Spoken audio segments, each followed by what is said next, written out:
On February 28, 2026, a war started in the Middle East.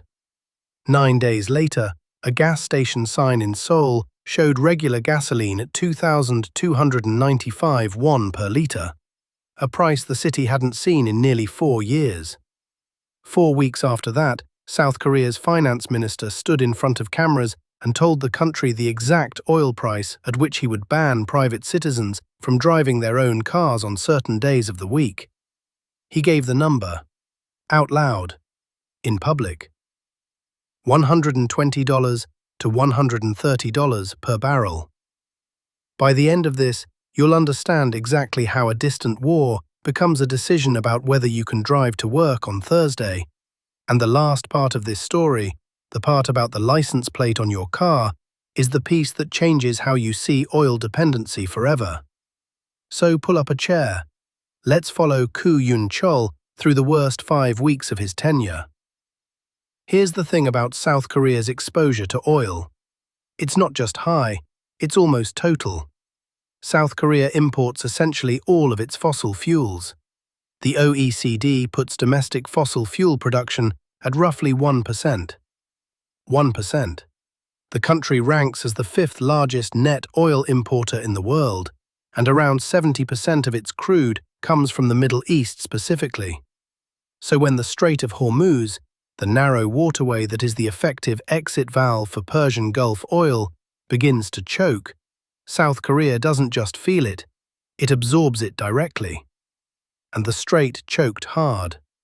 In 2025, Hormuz handled about 20 million barrels per day, roughly 25% of all seaborne oil trade on Earth.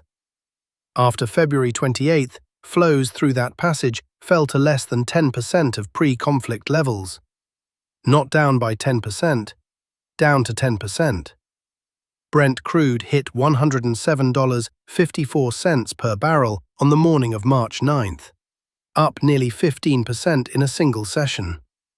Seoul's average gasoline price crossed 1,900 won per litre that same morning, the first time in 4 years. The Hyundai Research Institute calculated that if oil simply averaged $100 for 2026, not spiked to some catastrophic number, just averaged $100, Korea's growth rate would fall by 0.3 percentage points. Here's where you might expect a minister to say, "Don't worry, we have reserves." And Koo did say that. South Korea holds more than 200 days of net import equivalent oil under IEA standards. That's a serious buffer. But, and this is the crucial twist, reserves protect against running out. They don't protect against price. The IEA itself says emergency stock releases are for managing severe supply disruptions, not suppressing prices over a prolonged conflict. You can have full tanks and still watch truckers go broke by Tuesday.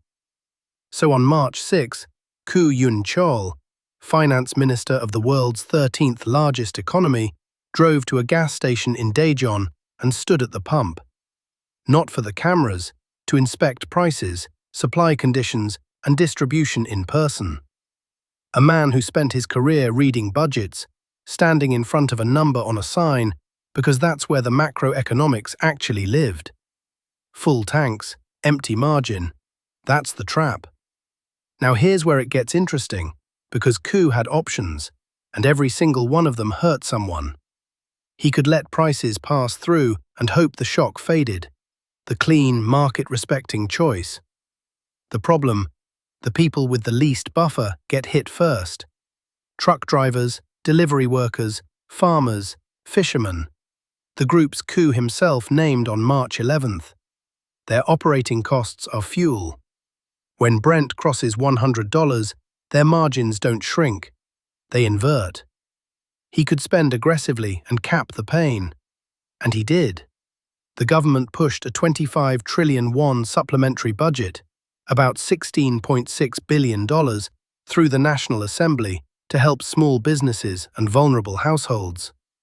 He implemented a temporary fuel price cap, reviewed every 2 weeks, and said it could be lifted if prices fell back to around 1,800 won per litre. He sent inspectors after refiners and gas stations. His exact words: "We will prevent hoarding and refusal to sell by introducing a public notice banning stockpiling and speculative practices involving petroleum products." The language sounds like wartime logistics, because in practice it was. But here's the catch with the spending route: cap prices without reducing consumption, and people use more fuel. And if you're also freezing electricity rates, which President Lee Jae-myung did publicly on March 26th to avoid stacking one price shock on top of another, the pain doesn't disappear. It moves. It parks inside KEPCO, Korea's state utility, which was already sitting on 206 trillion won in accumulated debt. The crisis shrinks in one pocket and grows in another. As Koo put it on March 22nd, we must actively identify and utilize a range of policy tools that do not require budget spending. Translation: the fiscal ammunition wasn't unlimited. He could already see the wall. If you're finding this useful, hit subscribe. I put out videos like this every week, and the best part of this one is still coming.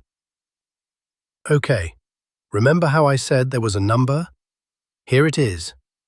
March 29th, 2026.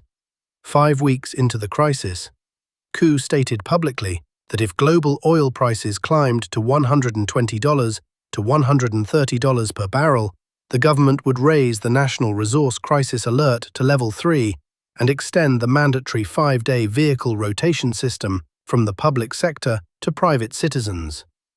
His words: "If the situation worsens, we may have to raise the National Resource Crisis Alert to Level 3. In that case, we would extend the vehicle rotation system to the private sector and seek public cooperation." Here's what that system actually looks like. Under it, your car is barred from operating 1 weekday per week based on the last digit of your license plate. Ends in 1 or 6, you're off the road Monday. 2 or 7, Tuesday. 3 or 8, Wednesday. 4 or 9, Thursday. 5 or 0, Friday. Weekends are unrestricted. This is not abstract. This is, look at your license plate. If it ends in 4, you cannot drive on Thursday.